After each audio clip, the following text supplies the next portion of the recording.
Assalamualaikum warahmatullahi wabarakatuh. Teman-teman, selamat datang kembali di Dollar Hunter. Jadi di sini kita akan update informasi mengenai perkembangan dan peristiwa terkini yang terjadi di seputar dunia cryptocurrency, teman-teman.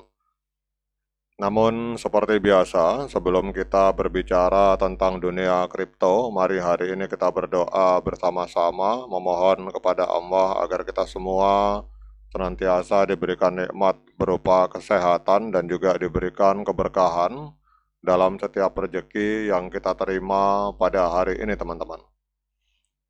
Oke teman-teman, hari ini kita akan update beberapa informasi tentang perkembangan dari Bitcoin, teman-teman. Ini ada sebuah laporan dari media yang bernama katadata.id.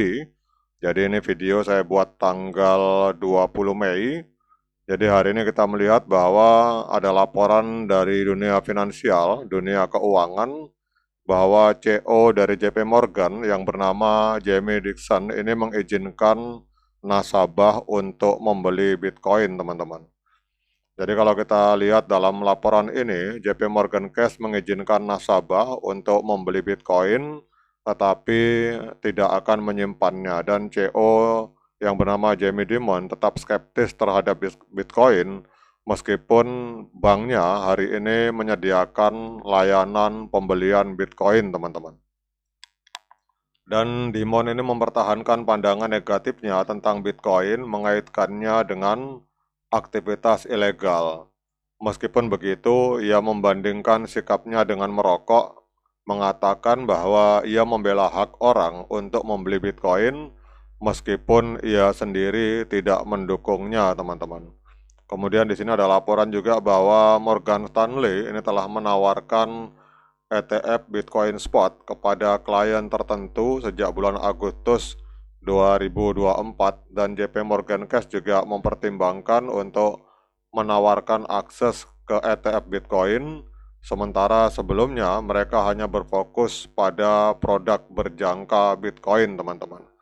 Jadi ini adalah sebuah kemajuan terbaru dari JP Morgan, teman-teman. Kita semua tahu bahwa JP Morgan adalah sebuah institusi atau lembaga keuangan ternama yang ada di Amerika Serikat. Kemudian yang kedua, hari ini kita akan membahas tentang berita dari bitcoin.com. Jadi hari ini membahas beritanya tentang kesuksesan dari El Salvador, di mana El Salvador ini membanggakan atau memamerkan ratusan juta dolar keuntungannya di dalam melakukan akumulasi dari Bitcoin, teman-teman. Jadi kalau kita lihat dalam laporan ini bahwa El Salvador ini adalah negara pertama di dunia yang memperkenalkan Bitcoin sebagai alat pembayaran yang sah. Dan hari ini telah mengalami kesuksesan signifikan dengan eksperimen cryptocurrency-nya. Kemudian Presiden Nayib Bukele, seorang penggemar Bitcoin, telah mengungkapkan pendapatan yang dicapai negara tersebut dengan strategi cadangannya yaitu 1 Bitcoin sehari, teman-teman. Jadi kalau kita lihat di sini kebijakan dari Nayib Bukele luar biasa. Setiap hari negaranya itu membeli 1 Bitcoin. Nah ini kita berharap sebenarnya teman-teman banyak sekali para netizen atau para influencer kripto di Indonesia dan para pemerhati kripto itu mengharapkan agar pemerintah Indonesia melalui Danantara itu bisa melakukan pembelian Bitcoin, teman-teman. Kalau misalkan 1% saja dari dana dari Danantara itu dibelikan Bitcoin, maka Indonesia akan menempati peringkat ketiga terbesar di dunia di bawah Amerika dan Cina di dalam kepemilikan Bitcoin, teman-teman. Itu kalau misalkan Pak Prabowo berani melakukan investasi di Bitcoin. Jadi kita berharap negara kita tidak terlambat, teman-teman, karena hari ini hampir semua negara di dunia melakukan kebijakan dalam hal Bitcoin, menjadikan Bitcoin sebagai dana cadangan strategis negara, teman-teman. Kemudian di sini dinyatakan bahwa dalam media sosial, Bukele itu memposting sebuah gambar yang menunjukkan bahwa El Salvador itu memiliki 357 juta US dollar dalam pendapatan yang belum terrealisasi dalam portofolio Bitcoin saat ini setelah menginvestasikan 287 juta US dollar, teman-teman.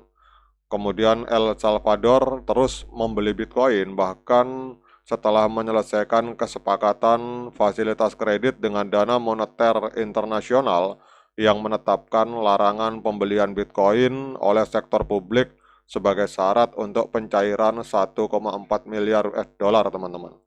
Ini kalau menurut saya Nayib Bukele ini pintar, teman-teman. Jadi itu IMF menawarkan pinjaman 1,4 miliar US dollar dengan syarat bahwa El Salvador tidak akan melakukan pembelian Bitcoin lagi, dan itu syarat tersebut disetujui oleh Nayib Bukele. Kemudian pada saat uangnya cair itu tetap dia melakukan pembelian Bitcoin sehingga akhirnya IMF itu ngamuk-ngamuk, teman-teman, karena uang hutangnya itu dibelikan Bitcoin lagi oleh Presiden Nayib Bukele. Jadi menurut saya ini IMF akhirnya diakali juga oleh Nayib Bukele. Ini menurut saya adalah presiden yang pintar ini, teman-teman. Nah, sekarang dengan adanya informasi ini, kita akan cek pergerakan harga Bitcoin pada hari ini, teman-teman. Ini kita lihat Bitcoin kembali mengamuk, teman-teman. Ini sedikit lagi. Kalau kita lihat dari harga ATH ini 2% lagi, teman-teman. 2,56% lagi Bitcoin naik. Maka Bitcoin akan terbang membentuk all time high baru, teman-teman. Wah, ini kalau yang ketinggalan beli Bitcoin ini nangis di sudut di pojok rumah, teman-teman. Jadi kita lihat di sini hari ini Bitcoin mengalami ledakan luar biasa, mencapai angka 106.506 US dollar dalam 24 jam terakhir, mengalami kenaikan sebesar 1,37% dan market kapitalnya itu hari ini ada di angka 2,11 triliun US dollar, teman-teman. Kemudian kalau volume 24 jamnya mengalami ledakan sampai 12,05%, jadi dalam 24 jam terakhir terjadi transaksi jual beli Bitcoin di angka 62 miliar US dollar, teman-teman. Kemudian kalau kita lihat di sini harga tertinggi dari Bitcoin all time high sepanjang masa, harga tertingginya ada di angka 109.114 US dollar. Itu terjadi 4 bulan yang lalu pada tanggal 20 Januari 2025. Kalau ini tercapai lagi, kalau ini tertembus, teman-teman, ini Bitcoin hanya butuh naik sekitar 2,56% sebelum dia akan meledak ke atas menembus harga all time high-nya. Oke, teman-teman, dengan adanya informasi ini, apakah layak bagi kita untuk melakukan pembelian Bitcoin? Jadi seperti biasa, saya ingatkan pada teman-teman bahwa saya bukan penasehat keuangan, jadi apapun yang saya lontarkan dalam video ini sifatnya subjektif, bisa salah, bisa benar, sehingga jangan diikuti, teman-teman.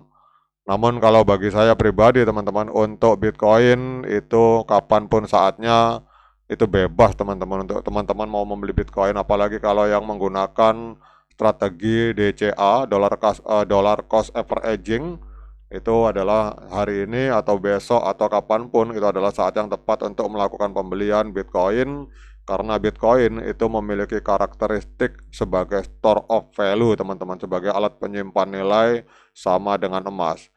Oke, teman-teman, kalau kita lihat di sini kelihatannya sedikit lagi akan terjadi breakout di time frame weekly.